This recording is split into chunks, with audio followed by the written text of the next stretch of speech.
जय माता दी, जय माता दी। अरे तुम चुप क्यों बैठी हो? मैं क्या बोलूं माँ? जो मैं बोल रही हूँ वही कहो, जय माता दी, जय माता दी। पर माँ, इसका मतलब क्या होता है? पुत्री, इसका मतलब होता है कि हम माँ दुर्गा को नमन कर रहे हैं, वो जो संसार की रक्षा करती है और बुराई का नाश करती है। अच्छा, तो इन देवी माँ का नाम दुर्गा है? पुत्री, माँ दुर्गा के तो कई नाम हैं, काली, भवानी, चंडी और शक्ति भी कहते हैं उन्हें। अरे वाह माँ, भवानी, ये तो मेरा भी नाम है। हाँ पुत्री, और मैंने तुम्हारा नाम भी माँ दुर्गा की कृपा से ही रखा है, ताकि उनकी कृपा तुम पर हमेशा बनी रहे। माँ, मुझे दुर्गा माँ से मिलना है। पुत्री, वो तो हमेशा हमारे साथ है, देखो तुम्हारे सामने ही तो है। पर ये तो बस उनकी मूर्ति है, मुझे सच्ची माँ दुर्गा से मिलना है। अच्छा, मिलेंगे। एक दिन वो हमसे जरूर मिलेंगी। चलो अब उठो, बहुत देर हो गई है, मुझे मंदिर भी तो जाना है। ये है भवानी और उसकी माँ। भवानी के पिता नहीं थे, उसकी माँ ने ही उसे पाला पोसा। भवानी की माँ एक देवी माँ के मंदिर में पुजारी थी और अक्सर वहीं रहती थी। भवानी भी अधिकतर समय मंदिर में ही बिताती और वह भी माँ दुर्गा की भक्ति में लीन हो गई। सब कुछ अच्छा चल रहा था, लेकिन फिर एक दिन शोभा की तबीयत अचानक खराब हो गई और डॉक्टर ने बताया कि उन्हें दिल की बीमारी है और अब वह ज्यादा दिन तक नहीं जी सकती। हे माँ दुर्गा, मुझे मरने से डर नहीं लगता, बस चिंता भवानी की है। मेरे बाद उसका ख्याल रखना माँ, आपके सिवा उसका कोई नहीं। तभी दुर्गा माँ की मूर्ति तेज रोशनी से चमक उठी। शोभा मुस्कुरा दी और उसी पल उन्होंने अपने प्राण त्याग दिए। और जैसा शोभा को डर था कि उसके जाने के बाद मासूम भवानी पूरी अकेली पड़ गई और न ही उसे कोई देखने वाला था, लेकिन तभी अरे कोई है क्या? अंदर कोई है क्या? जी कौन? मैं हूँ बूढ़ी माँ, एक साधु हूँ पुत्री। जी बताइए, क्या चाहिए आपको? पुत्री, वह खाना। माफ करिए दादी माँ, लेकिन मेरे पास खुद के खाने के लिए कुछ नहीं है। मैं आपको कहाँ से लाकर दूं? अरे खाना मांग नहीं रही हूँ, मैं तो खाना लेकर आई हूँ। अच्छा, लेकिन साधु लोग तो खाना मांगते हैं। आप कैसी साधु हो जो मेरे लिए खाना लेकर आई हो? पुत्री, मेरा नाम गौरी है और मैं तुम्हारी माँ की बहुत पुरानी दोस्त हूँ। पर माँ ने तो कभी आपके बारे में नहीं बताया। अच्छा, वह भूल गई होगी। वो क्या है ना, कई बरस बीत गए, मुलाकात नहीं हो सकी हमारी। और फिर जब मुझे उसके देहांत के बारे में पता चला तो मन बड़ा दुखी हो उठा। फिर तुम्हारा ख्याल आया तो मैं फौरन भागी चली आई तुम्हारे पास। अब ये सब बातें छोड़ो और लो, सबसे पहले खाना खा लो। इतना कहकर बूढ़ी माँ ने अपना खाने का डिब्बा खोला। उसमें रखा खाना देखकर भवानी को अपनी माँ की याद आ गई और वह रोने लगी। क्या हुआ? रो क्यों रही हो? कुछ नहीं दादी माँ, मुझे मेरी माँ की याद आ गई।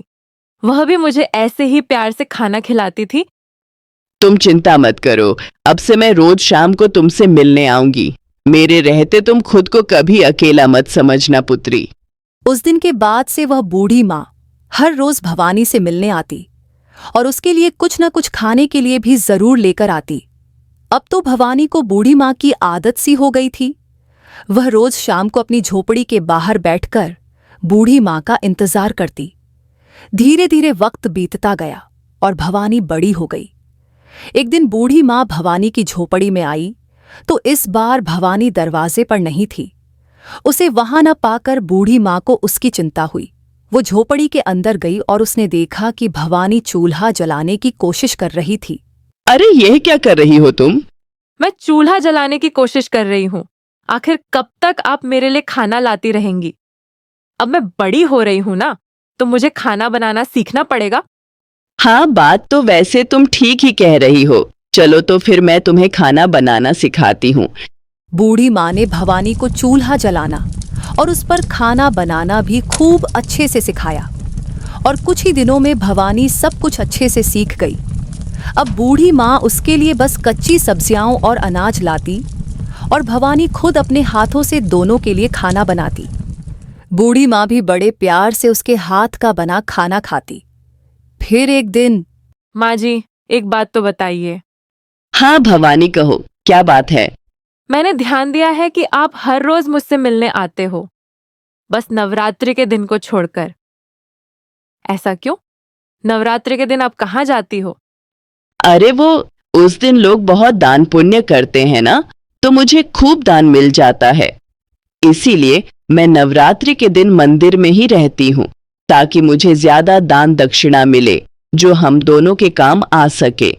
अच्छा, पर इस बार नवरात्रि में आप मेरे साथ रहना। हमारे पास वैसे भी खाने पीने की कमी नहीं है। इस नवरात्रि हम दोनों मिलकर माँ दुर्गा की पूजा करेंगे, ठीक है ना? ठीक है, जैसा तुम कहो पुत्री। कुछ ही दिनों के बाद नवरात्रि का त्योहार आ गया। भवानी ने पहले से ही पूजा की सारी तैयारी कर ली थी और फिर वह दादी माँ का इंतजार करने लगी। लेकिन काफी देर हो जाने पर भी दादी माँ वहां नहीं आई तो भवानी उस मंदिर में भी गई जहां उसकी माँ पुजारी थी, पर वहां भी उसे बूढ़ी माँ कहीं नजर नहीं आई। भवानी मायूस होकर अपनी झोपड़ी में लौट आई। दादी माँ को न पाकर वह रोने लगी। फिर कुछ देर बाद ही बूढ़ी माँ वहां आ पहुंची। फिर से रो रही हो? अरे हुआ क्या, बताओगी?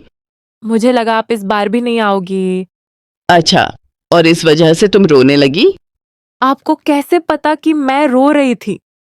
आंखें देखो अपनी, अभी भी आंसू भरे हुए हैं उनमें। दादी माँ की बात सुनकर भवानी हंस पड़ी और फिर भवानी बूढ़ी माँ को लेकर दुर्गा माँ की मूर्ति के सामने बैठ गई। यह वही मूर्ति थी जिसके सामने बैठकर शोभा और भवानी मिलकर दुर्गा माँ की पूजा करते थे। भवानी पूजा शुरू करने ही वाली थी, तभी बूढ़ी माँ ने उससे पूछा, पुत्री यह मूर्ति तो बहुत पुरानी लगती है।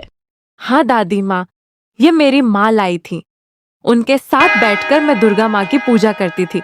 और आपको पता है, मैं हमेशा अपनी माँ से कहती थी कि एक दिन मुझे दुर्गा माँ से जरूर मिलना है। अच्छा, तो फिर मिली दुर्गा माँ? कहाँ मिली? पर माँ कहती थी कि दुर्गा माँ हमेशा मेरा ख्याल रखेंगी और मेरे साथ ही रहेंगी। दुर्गा माँ तो नहीं आई, पर उन्होंने आपको भेज दिया अपनी जगह पर। इतना कहकर भवानी ने माँ दुर्गा की मूर्ति पर तिलक किया। लेकिन जैसे ही भवानी ने माताजी की मूर्ति पर तिलक लगाया, भवानी के साथ बैठी दादी माँ के माथे पर भी अपने आप ही तिलक लग गया।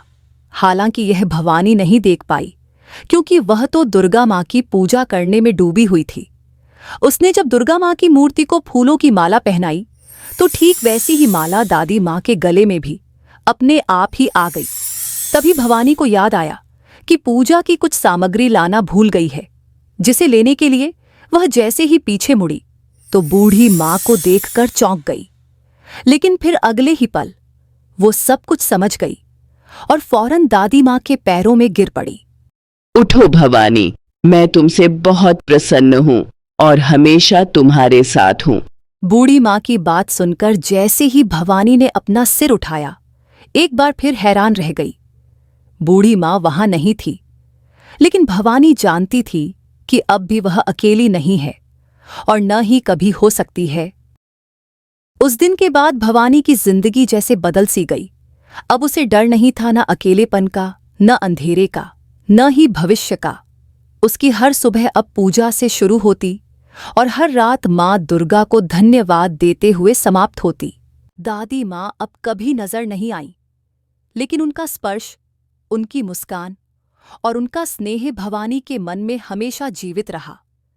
वह जानती थी कि माँ दुर्गा अब केवल मूर्ति तक सीमित नहीं थी, वह उसकी आत्मा में बस गई थी।